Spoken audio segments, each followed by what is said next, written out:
Welcome everyone. I'm Ricardo, as always, from the EUCBEC forum. This is episode 14th and also the final episode of our webinar series for this year. This webinar series was created and designed by AUX and OBO Group together to support EU SMEs along the path to go digital and internationalize. So we are almost almost very close to Christmas and also New Year's and the winter holidays. So it's time for big promotions, discounts and sales. So what best to start talking about Chinese online shopping festivals, this huge topic that we are being asked to cover many times. What are Chinese shopping festivals? I'm sure that all of you already know Singles Day and 11/11, also probably Spring Festival, but actually out there are many, many more. There are many, each year there is something new, and of course each of them are very different from each other. So what's the best shopping festival for me? Which of these are more verticals, which are more horizontal, when should I push sales for menswear, where should I push sales for, I don't know, beauty care, gaming appliances, electronics. In China, there is really a shopping festival for any of your desires. So we will try to go through each of these questions on today's webinar, and together with us is Miss Maria Odetti, e-commerce consultant for China and former head of business development in Secool. Okay, perfect. Can you hear me, Maria? Yeah, I can hear you perfectly. Perfect, great. So since there is a lot to talk about, I'd say that we should jump straight into the webinar. And of course, please, along the presentation, remember to type in your questions through the Q&A section that you find here below on the lower parts of the screens, so that at the end of the show, I will be able to wrap up everything and go through each question. Maria, I leave the stage to you. Thank you, Ricardo. Thank you for inviting me. I'm very, very happy to be here today. So I would like to share my presentation. Okay, so I think everyone can see this now. Can you? Yeah, confirm. Thank you. So just a quick line to explain where I'm talking from. So I worked for 10 years for Luisa Roma, which is a top Italian e-commerce specialized in cross-border sales and high fashion brands like the like of Saint Laurent, Balenciaga, Gucci. In the years, my role became that of the right hand of the CEO. So I had incredible chance to witness almost every development of the company from the startup until its rise as one of the best on the market. After that, my experience changed a bit. I moved to China and I worked for 2 years for Secool, which is a Chinese marketplace company listed in Nasdaq. My role there was to manage the relationship between the marketplace and the brands, always in the fashion business, like the like of Prada, Valentino, Saint Laurent, and so on. So for today, obviously we won't be able to go through very detailed answers, but in such a short time, my aim here is to give you first 360 degrees view of the main online festival, mainly to survive them actually. Hopefully we will unlock some approaches that will come handy when you're planning a strategy to approach such a complex market. The Chinese digital environment changes every 3 months. Please bear it in mind. I don't want to scare you, it's just to prepare you to this ever-changing environment. And because also every 3 months, the players change and the tools and the characteristics of the platforms, even the major ones. So just to give you an idea, the festivals change yearly. The general points that we will be sharing hopefully will be helpful to taking the correct decision on the distribution and the strategies. To begin with, this is a review of the Chinese national holidays, not the festivals. What I mean is these are the national holidays that normally change a little bit in dates during the year for the Chinese consumer.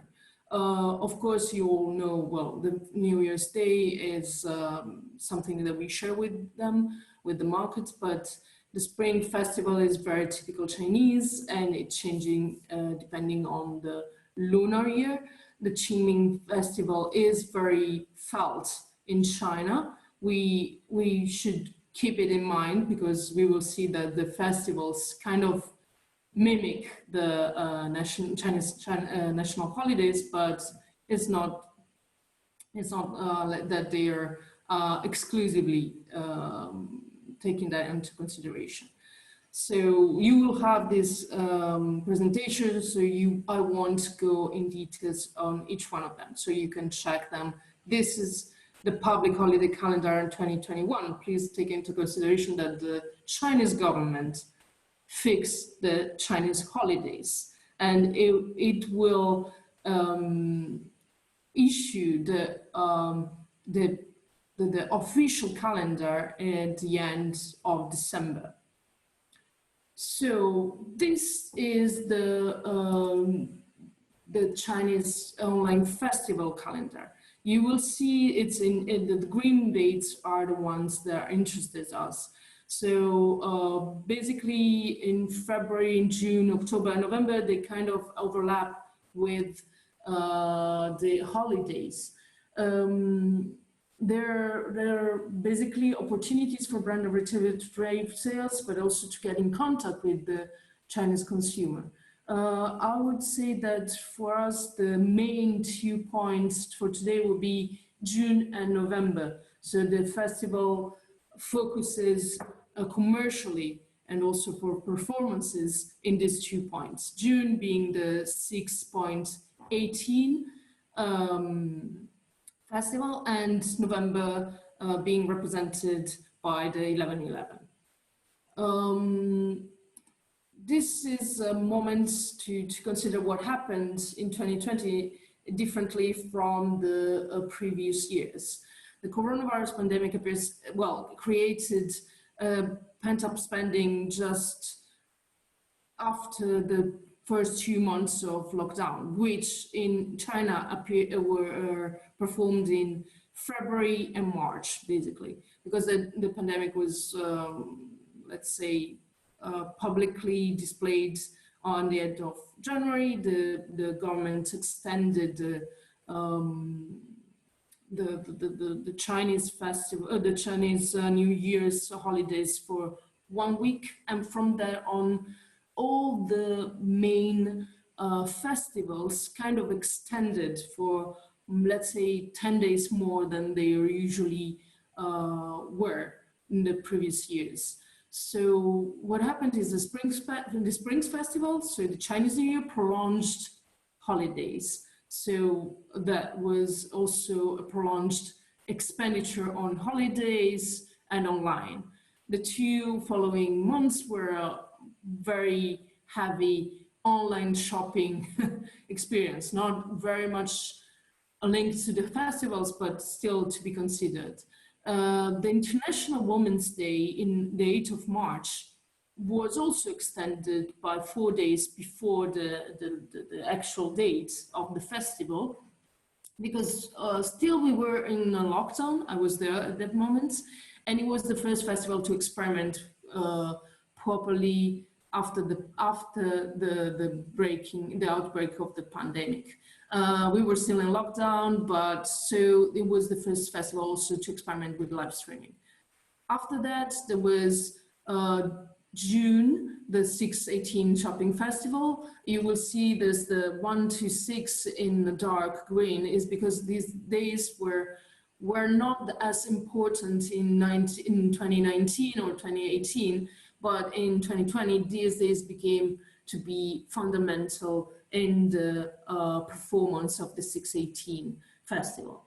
What happened is that 6.18 is basically the birthday, the celebration of the birthday of JD.com, which extended the festival for a week before the beginning of the June festival. There was a end of September, beginning of October for back to school, and also promotion for tourism, because of course, but then for October we had National Day, which is the major moment for in 2024 holidays for Chinese. It was the first time the Chinese consumer was actually traveling again.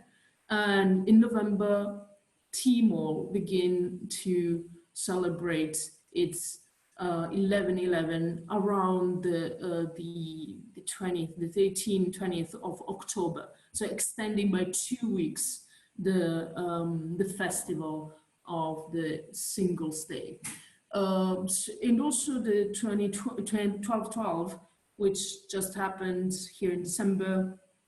Very broad categories were involved, and also was extended by 4 days. We will talk later, and I think we can go through the 6 major shopping festivals right now. So the Spring Festival, as we were saying, it's the Chinese New Year. It's commonly referred to as Spring Festival because it's saying it's the beginning of the spring for the Chinese lunar calendar. Usually falls in late January, early February, depending on the lunar year, and is felt as the most important holiday in China. Family gathers for meals and other celebrations. So there's a lot of people traveling in China, not for tourism, but to go back to their homes. So that's also to keep in consideration if you're a tourist, if you're selling services as a tourist agency or something. This is the kind of tourism you're gonna get during the kind of travel you're gonna witness in this period. So generally it will involve visit to friends and relatives. The most common gifts in this period is the hongbao. It's a red envelope with cash inside, and other gifts to family and friends. So there's a lot of spending, but it's basically for gifts and not for general spending. So Chinese consumers usually begin to preparing for the festival by buying various items weeks before, even months in advance. In 2019, retail sales in China during the Spring Festival reached 1 trillion renminbi. So it's like about 150 billion US dollars, growing almost 10% from the year before. Normally, this is the period where brands would launch a different product, a new product, a special edition, normally customized on the year of the zodiac Chinese year. So in this case, for the next one will be the last year was the year of the rat, and the next one will be the year of the ox. So different animals in Chinese zodiac would identify with the different year. So this you see here is the Nike released the limited edition Chinese New Year collection with it was in 2019. It's like it was basically using patterns on their classic Jordan brands and silhouettes.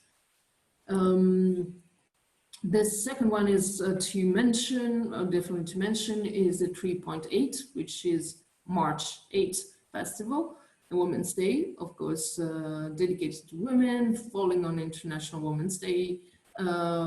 Its target is female consumers. Retailers promote products as women fashion, cosmetics, skincare during the event.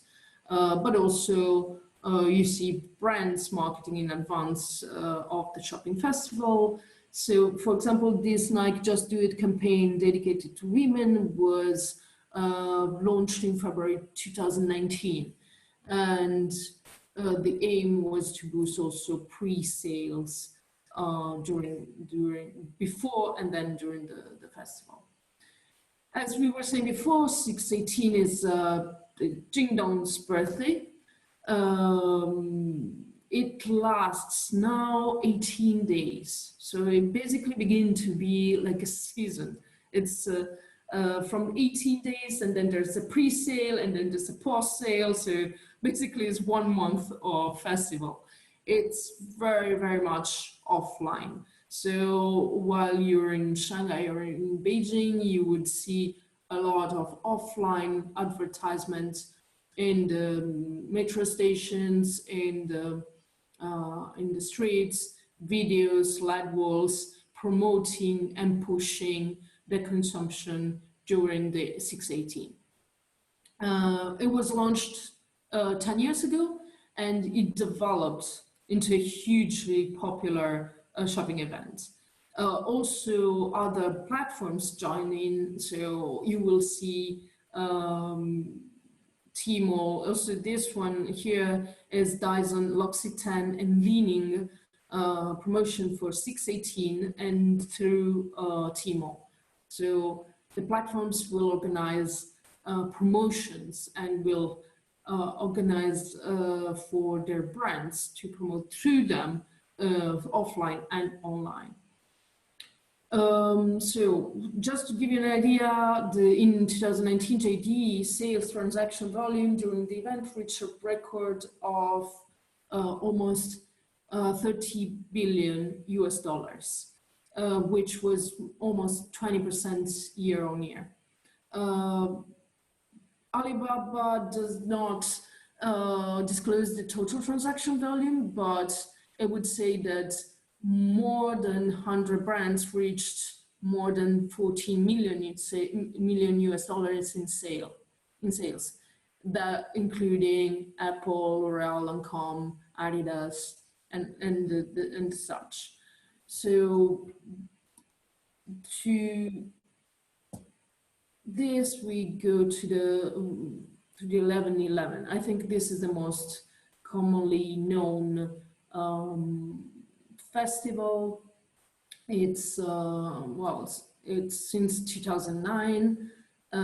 It was a day for single people to treat themselves, basically, but it began to be a huge online experience for everyone. So in 2019, Alibaba reported selling like 1 billion US dollars in the first minute, which became 12 billion US dollars in the first hour, and then 20 billion US dollars in the first 7 hours. To give you an idea of what we're talking about in 2020, so the year after, Black Friday and Cyber Monday together made 23 billion US dollars. So in the first 7 hours of 11/11, just Alibaba made 20 billion US dollars, while altogether Black Friday, Cyber Monday, and all the companies involved in this Western event festival or online festival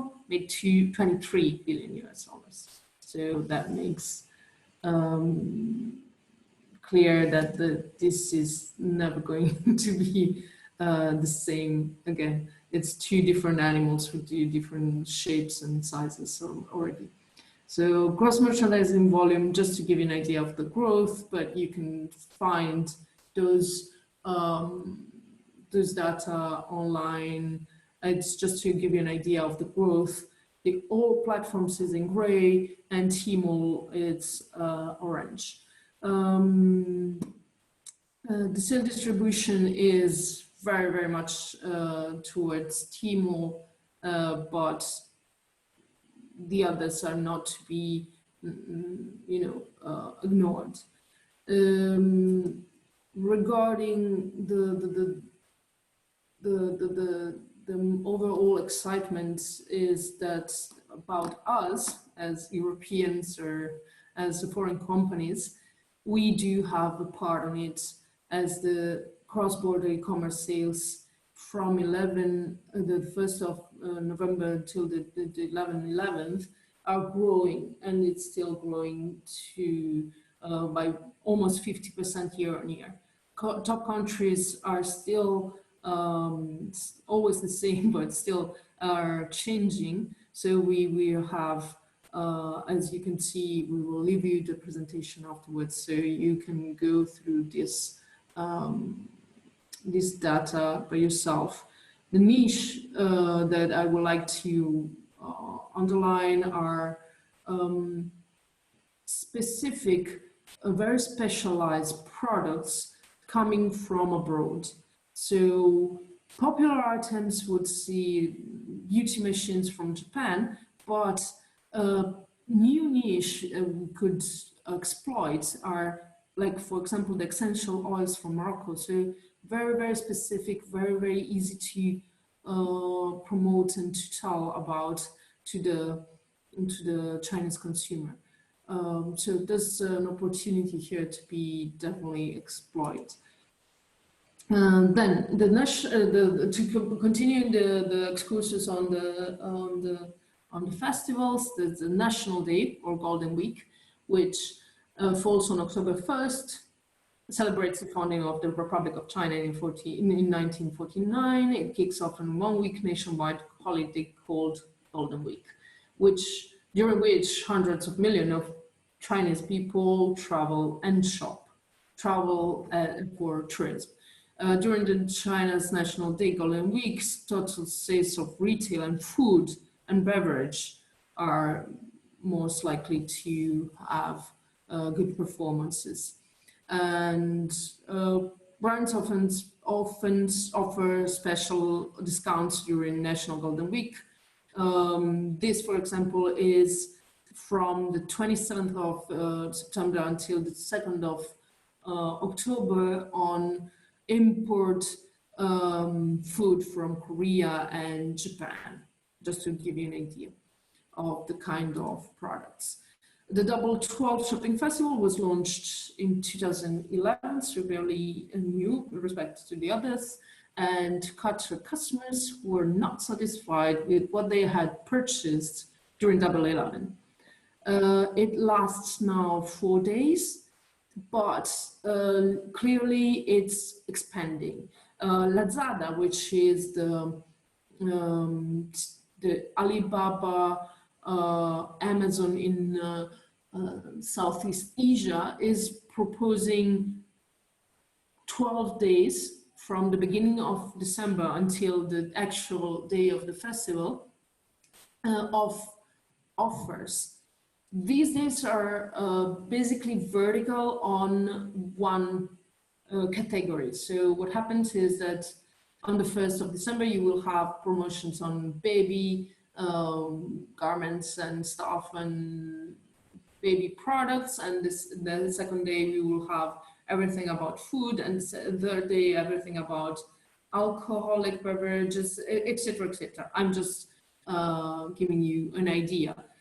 So each day would be promotional sales hosted by the platform and dedicated vertical to this to a certain category. So all the platforms are experiences huge increase on these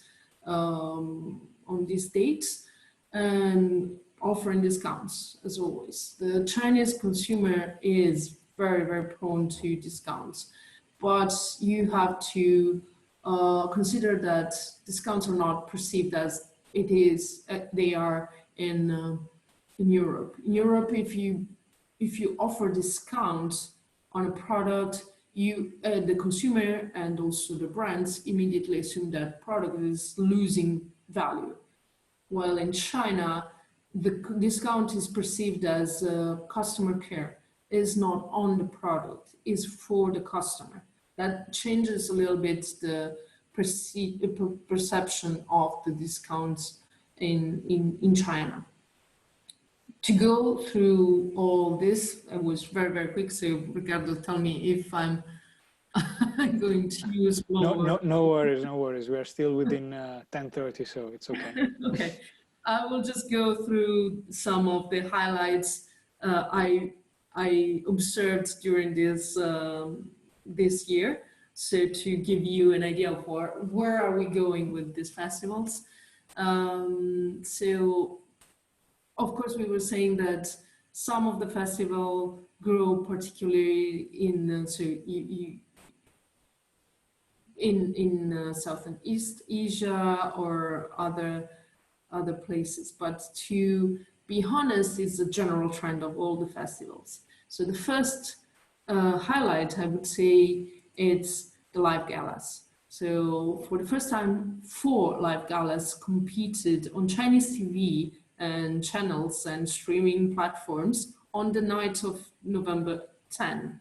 So just before the 11/11, and it was to promote the 4 e-commerce platform you all know, so Tmall, Pinduoduo, Suning, and JD. The 4 shows gather hundreds of popular singers, actors, and live streaming broadcasters.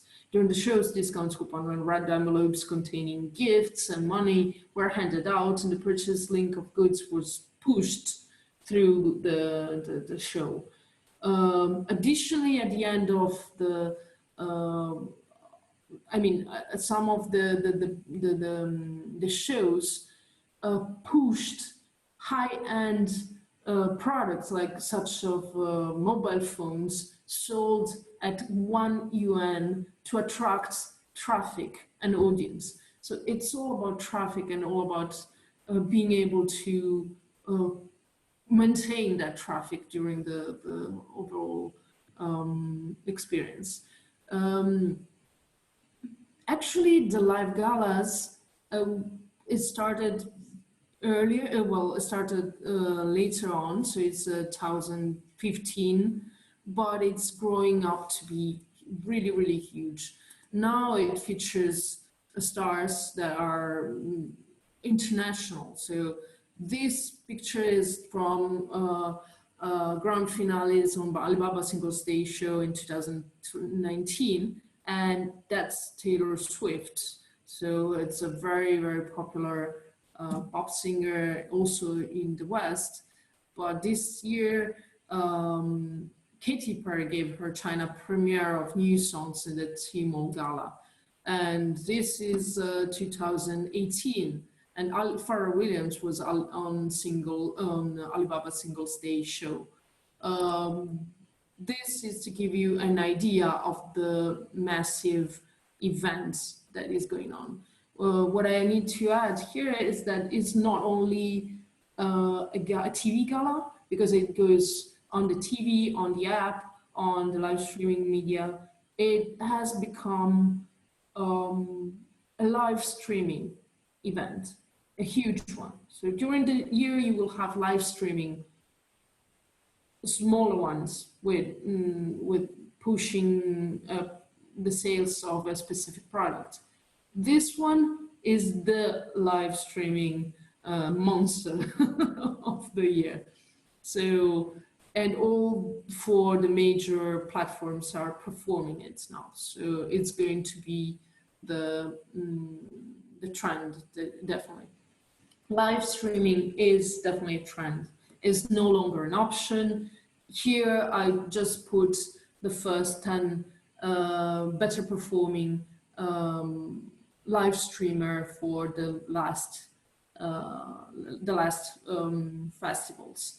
To give you an idea, the transaction volume during Double 11 only that day was about 72 billion renminbi. That's amazing if you think that these people begin just a show, just a little addition to the content. So you will see, let's go quicker on this to show you more. Of course, as always, the online streaming, the best performance category is cosmetics.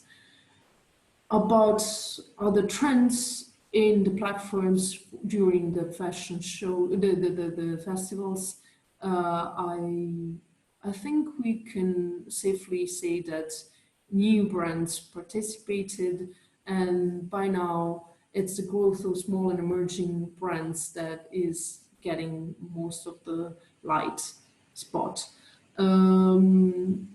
here you have some of them. These are Chinese brands. And this is a trend you will have to consider while marketing in China. On the left, you have a label I found on some of the trendy new garments for fashionable young people in China, young consumers in China, and it says thought in China, made in China, used in China. So that's a very on the side of the content is going to be very important to consider that part. Other trends are about the consumer. Lower tier cities are growing. The lower tier cities population counts for more than 1 billion. So it's 70% of the total potential consumer of Chinese market. And in 2019, more of 60% of the new users were coming from that part. On the right side, you will have like the four main platforms and what they offered to attract those consumers. Survival kits is a list of things that I think you should consider before joining the festivals or to join the festival with better performances. 3 points, customize. It means you don't offer, well, catalog and contents, like catalog products that you offer before Christmas is not the catalog you offer for some Valentine's Day. So with the same principle, you don't offer the same products for different festivals. The content follows up. So Christmas is going to be editorials on gifts, and for St. Valentine's Day, you have another idea. So if we do this for Western festivities, we should do that the same and even more for Chinese festivals. Of course, every single festival has to be pushed through the right buttons, etc. Comply.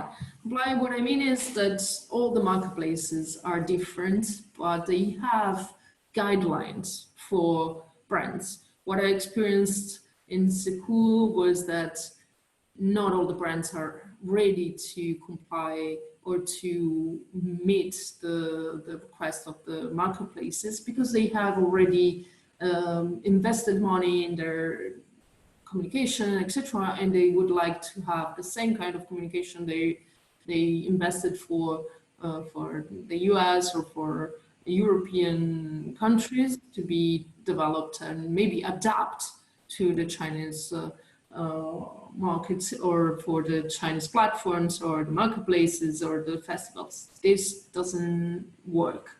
The marketplace will give priorities to those who work with them in the same, on the same page, let's say.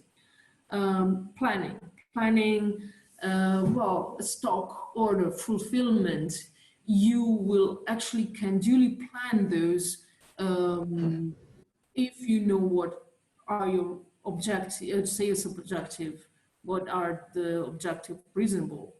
So I try to put up for you a plan, which of course will change depending on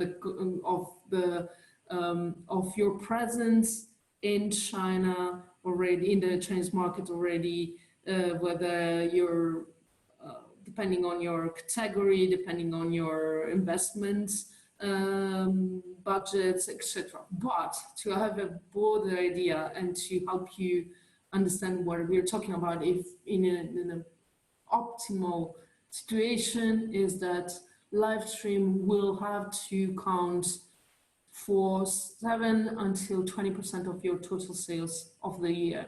Single stage should count for 20 to 30 of your annual targets, sales targets. And in other words, it means that it has to be maybe the double of the sales relative of your 618 sales.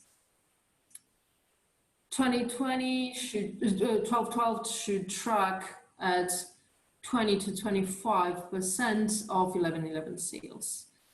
Brands who are new to Tmall should be targeting a year-on-year sales increase of 60% relative to single sales 2019 in 2020, and probably also a 60% relative to for 2021.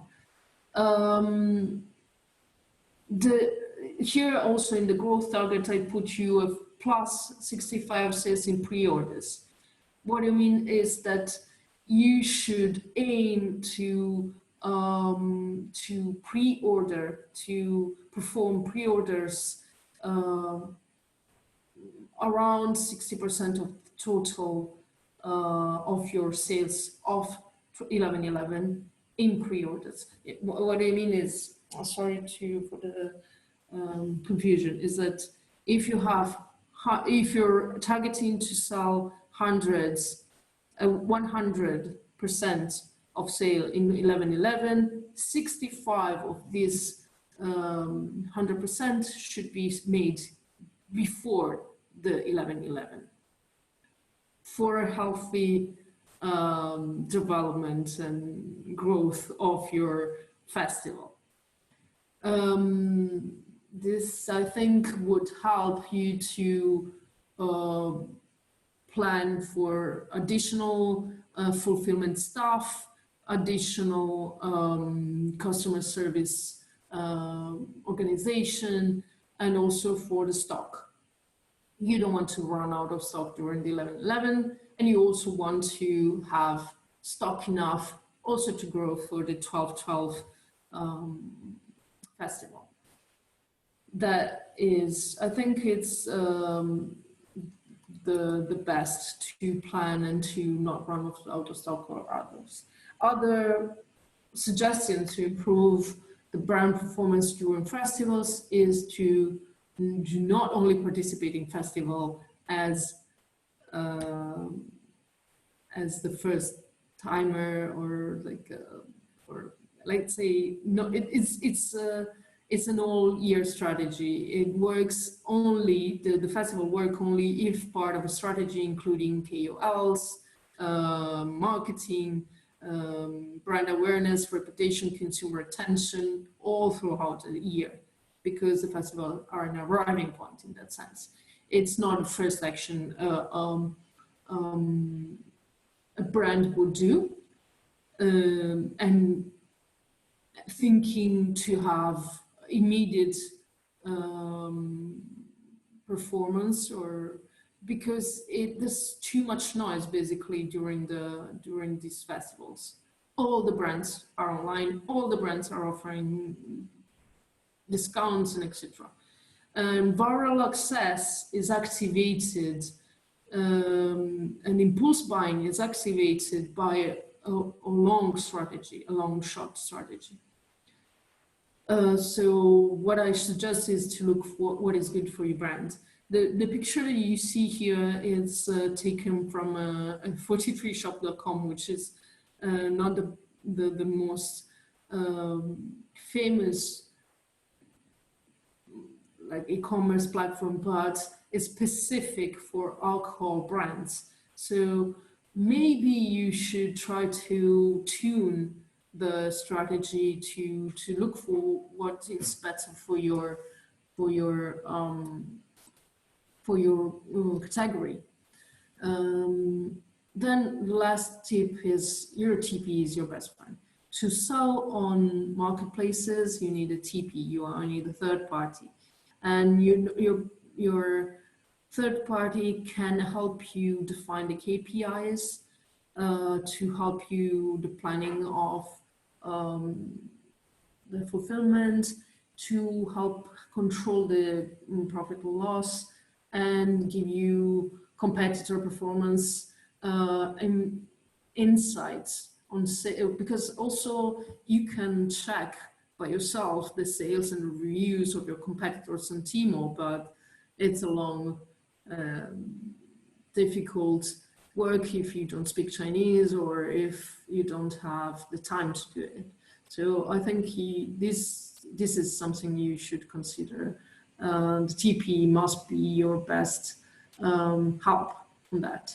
Positioning, discounts, the pricing, and keeping an eye on return rates for the whole compartment. Normally TPs are vertical on one category, so they will give you the KPIs for the category. So I think that's definitely something you want to say. I'm closing up here today with some heads up, because the China State Administration for Market Regulation is issuing new draft regulations. These three regulations are drafted now. If you're working with China, you already know that this is now, it's drafted, it's issued and introduced now. In 3 months, they will be actively performed, and maybe in 3 months it will change again. But still, these steps are crucial for the government to maintain appropriate oversight on social media apps that provide business services online. And they're trying to protect consumer rights by monitoring the qualification of vendors and goods and creating a better online business environments. So it's good news, especially for small, medium enterprises. But it's also going to change the environment and the situation, because they are about administration of online transaction, live streaming marketing activities, and the last one is basically trying to prevent monopolies. So this is going to be very interesting in 2021. And it's also going to be very strange for some of the actual platforms online right now. And I think I run a little bit out of time, but I hope. It's okay, it's okay. We're perfectly there. Thank you very much, Maria, for the in-depth presentation. And I'd say that now we can start with the Q&A until 11. So if you have any questions, type that Q&A button, write it down, and we will go through those. To start, I would like to ask a question myself, which is actually a common one. We usually ask that to each speaker. So from your point of view, what's the biggest mistake that usually brands do when approaching festivals in China? I would answer to this question taking into consideration the fashion industry. Fashion industry is a lot about positioning and pricing. I talked before about the fact that the price was, the discounts are perceived differently in China. There is a mistake that all fashion brands do, because when they approach the festivals, the marketplace will ask them to do heavy discounts. And the fashion brands normally do not accept that, because it's devaluating, they perceive this as devaluating their product's value. And that's not the case, not in the Chinese consumer mind. So that is one mistake. And the positioning is also, in my opinion, of course, and the positioning also, some brands will not allow their products to be put aside of other products that they don't consider art brands, that they don't consider on the same level. That applies perfectly for the European environment and for the US environment. It doesn't make sense for the Chinese environment. You will find really huge and well-known brands just aside other unknown and completely, or even fake products on Chinese platforms, and Chinese consumer will not even consider this to be difficult or I mean, it's completely understandable from their point of view. It's not something that it makes complete sense for them, because the platform is the platform, it's not the brand.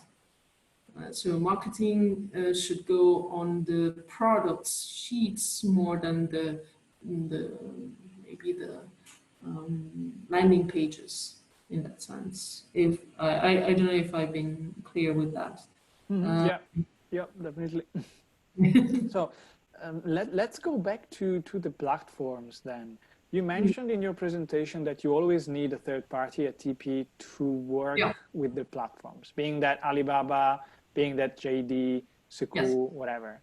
So TP is actually a key point. It's definitely your key partner for your internalizational strategy. True. But usually, sometimes I see that SMEs, but also brands usually struggle in finding a good match for them, because there are actually quite a lot out of there. There are regulations, there are like certifications from platforms, but it's always difficult because there are a lot of these kind of agencies. There are TPs that are huge as Coca-Cola, and there are TPs that are basically one-man show with exactly. So it's inside such a huge market. What are, in your opinion, the key characteristic of a really good TP? You can also take the answer on a specific sector if you prefer.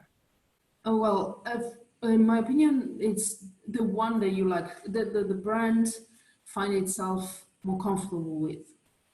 There's just no right answer to that. It should be not with respect to the brand size. It should be not too big to make the brand feel like it's a smaller client. So they would have to give you enough attention, a dedicated person, and enough time. So they need to consider you as a brand, as a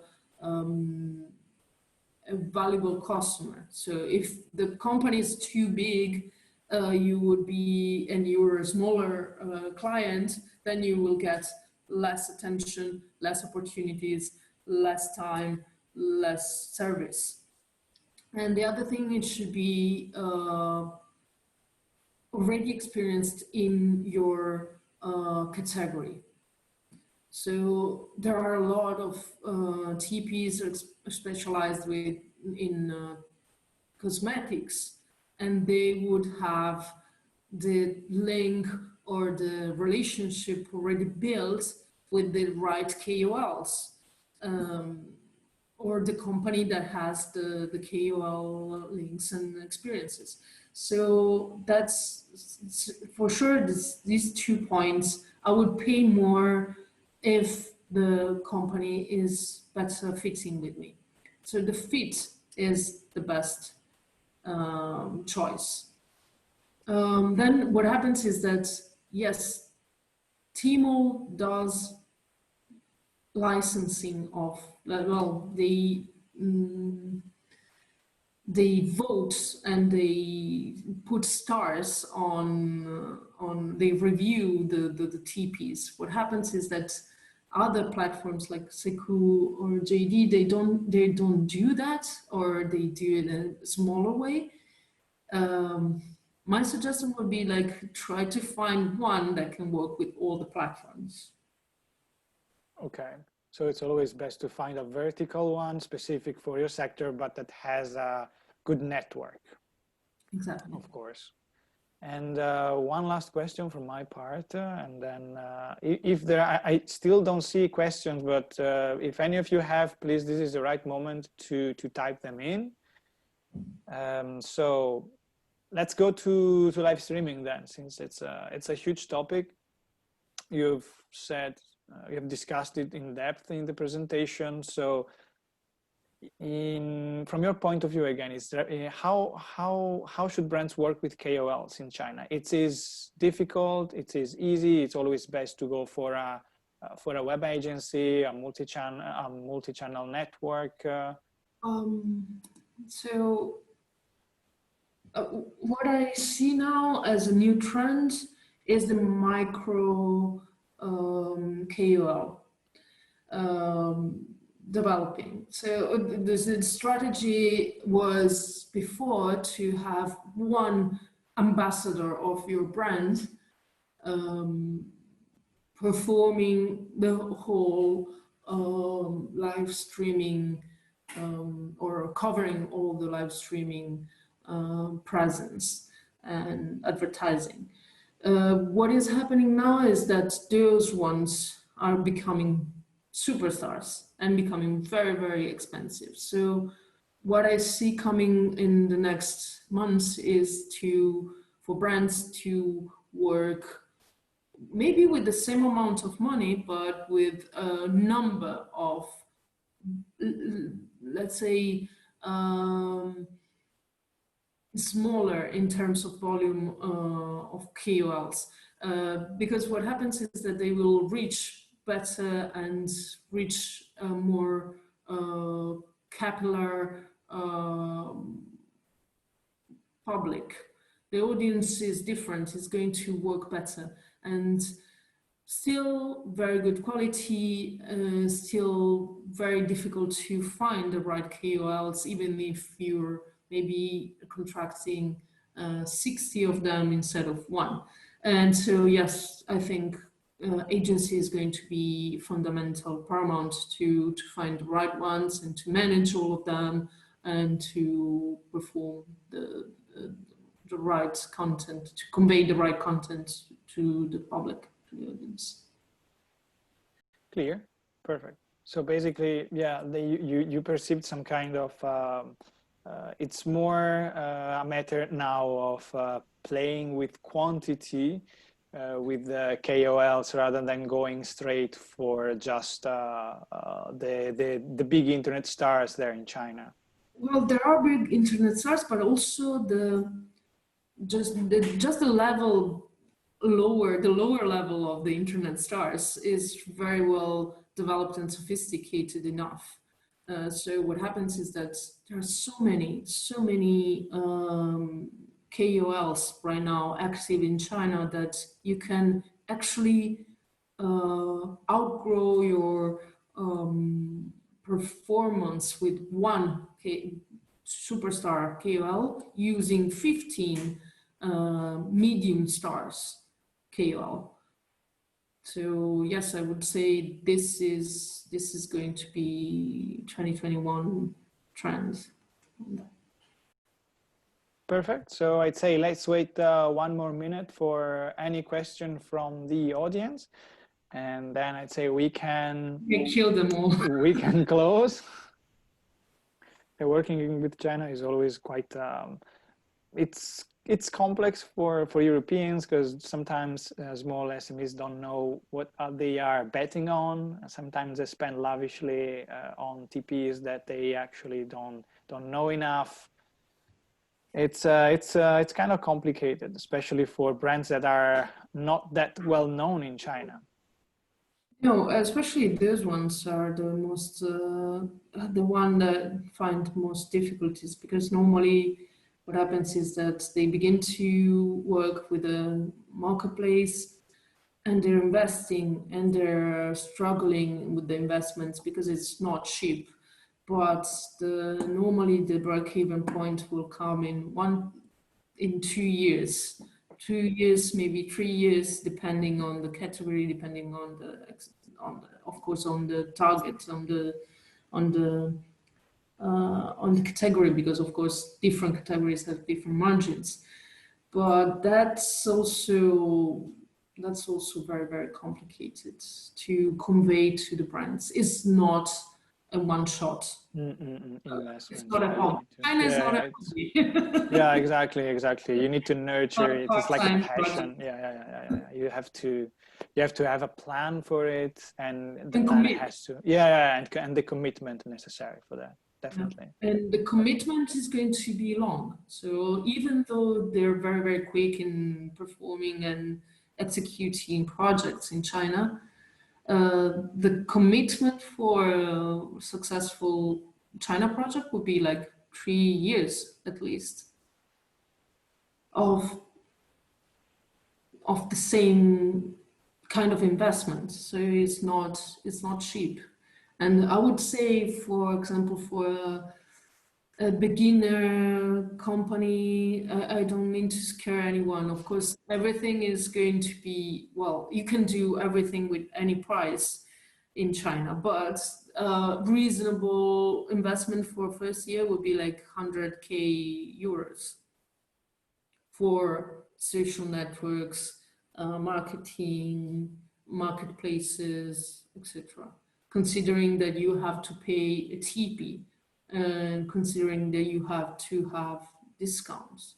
So because discounts are, you can, with geo pricing, you can fix it a bit, but you have to consider your competitors, etc. So it's like the minimum for first year. Okay, so we are almost at 11, so I'd say that we can stop right here for today. Thank you very much again, Maria, for the presentation. It was very insightful, and I'm sure that the audience liked it, although it was quite specific, but it's okay. I mean, we are here to learn something new, so. Thank you everyone also for participating and for being with us for the past 4 months. Hope everybody will remain safe and will have a very good and absolutely a very super deserved Christmas and holiday break. From the EUCBEC webinar series, it's all. Bye-bye. Bye-bye.